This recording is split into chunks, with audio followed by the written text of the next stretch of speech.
Yo, what's up guys? Welcome back to another solo leveling Arise video, and I did want to talk about two major things in this video. Currently I'm on my free to play. The game is dropping a bunch of free rewards. I'm sure you guys have seen this already or maybe claimed it. If not, I'll talk about that as well as some advanced tips for free to play players. There's definitely some very specific things in this game, some kind of minute details I wanted to mention, so I'll go over those two things.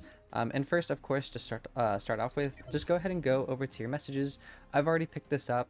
But if you guys haven't already, go ahead and claim these free rewards here. They're doing like tickets that you can grab, essence stones, some other stuff here. So just for like reaching like, a certain amount of players or survey results and stuff like that. So go ahead and pick up these free rewards. We always love the freebies whenever possible. So yeah, just make sure you guys are going ahead to claim those.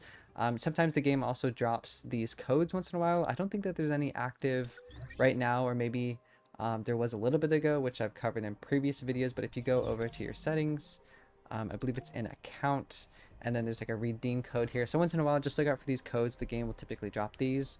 Usually they'll have an announcement on the Netmarble site, or a lot of content creators also mention these codes as well. Or you can also join our community Discord down below in the description. We always mention when there's new codes to drop. Those will give you some free rewards as well. So feel free to join that and keep a lookout there. But heading into the second part of this video that I wanted to talk about, just some advanced tips for free-to-play players. I actually saved up some resources just to talk about this a little bit. I'll start off just by going into the shop area. I'll go ahead and go to the exchange shop. Now, of course, free to play, right? So not spending any actual money, but over here in the exchange shop, there are a few important things you guys can pick up just from completing certain areas of the game. I think this is like Battlefield of Time or Battlefield of Trials, something like that. So you can go ahead and pick up some of the stuff here if you were ever to need these. I think the more popular items or the more useful ones would be like the rune fragments, maybe the mana power elixirs if you guys need that, or the skill scrolls. Sometimes the gold could be helpful as well, but it's really up to you guys. Whatever you think that you might need, you can go ahead and pick up. The mana power extract, this is more rare, but I think it only becomes a little bit relevant later in the game as a free-to-play when I think it's for your ultimate to level that up at a certain point. So just keep an eye out for that. There's of course the weapon materials exchange as well. You guys can go ahead and pick up what you need. I'll kind of let you guys decide on this. I think that this is from salvaging weapons. So you can go ahead and get like the traces of dimensions and then pick up some of the stuff. I know that the hunter exclusive weapon designs are kind of hard to come across, so maybe this is an area where you pick that up, or some of the other things as well. Of course, there's some other stuff. You should be also getting encore missions and instant dungeon keys, so you guys can do extra farming. These are just the low tier mana crystals you guys get from gates, so just be sure to mine your gates and get that as well. And then of course, Battlefield Time, there's some stuff in here as well, which is mostly for your shadow army. I don't know if there's anything that I would pick up from here. Maybe the abyssal essence. That's for later, or abyssal fragments if you guys need that. But a lot of times for your shadow army here, I can actually go ahead and level this up now. You just get like the whatever they're called, shadow energy, typically from gates as well as story potentially, I think, but gates I think is the main part. You can go ahead and pick up those. Same with like the abyssal fragments. It's like these things here you can also get either from the exchange shop or from gates.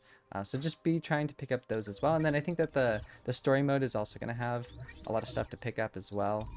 Sorry, not gates. I mean to go to story. Especially on hard difficulty, it's probably not going to show right now, but you can go ahead and get these rewards, and there'll be a lot of times where you get like the traces of shadow, abyssal fragments, all that good stuff from these hard mode story, so be looking out for that. The last few tips that I wanted to share as well, of course, is crafting.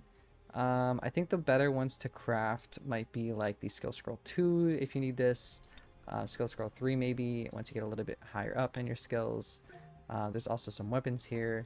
And then these are kind of hard to come by as free to play, but basically these mana power crystals, you mostly are going to get these from the power of destruction, I believe. So just be sure to be doing that if you have that unlocked.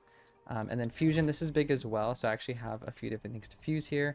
I'll just go ahead and do a simple fusion. This is just for your rune skills, and so you guys can pick up that. It'll level up some of your skills. So we got cutting rush, that's pretty nice. I don't really use dagger toss, so whatever on that. And then yeah, the blessing stone is another thing that I wanted to talk about as well. Go ahead and craft one of these. Yeah, let's see what this is. This is actually pretty decent. Camouflage isn't bad. There's a lot of better ones, I believe. But it's just on Sung Jin Woo in terms of your blessing stones. I'll probably come out with a video on my pay to win. I have a lot more blessing stones on there in terms of like maybe like a tier list, which ones are the best. There's a lot of different ones. And for the blessing stones, it just you unlock these as you progress. So like level 50, level 60, level 70. Definitely a big power spike each time you level up 10 times. Then the last thing is, of course, your battle tier.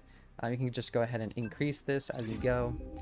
You want to go ahead and just do that. Gives you some free rewards, and it's important to have your like team power close, if not over, the recommended one for some of your battles. If you're in the red, I think that you lose out on precision and crit hit damage if you're in the red. So if you're like really under the recommended power, so just be careful of that as well.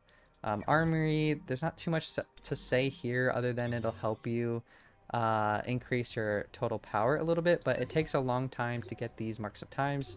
So just kind of passively do this over time. And then Hunter Preview, it'll just takes a few minutes to do this, but you get some free rewards there. I think that's pretty much it for the video, guys. Hopefully I didn't leave anything out. I have some other guides on like how you should level up your shadow army, how to level up your skills for Sung Jin Woo, like what you should prioritize and artifacts and all that. So feel free to check those videos out if you just kind of browse my channel. Let me know if you guys have any questions down below in the comments. I appreciate all the love. If you leave a like and subscribe, appreciate that since I am a small content creator.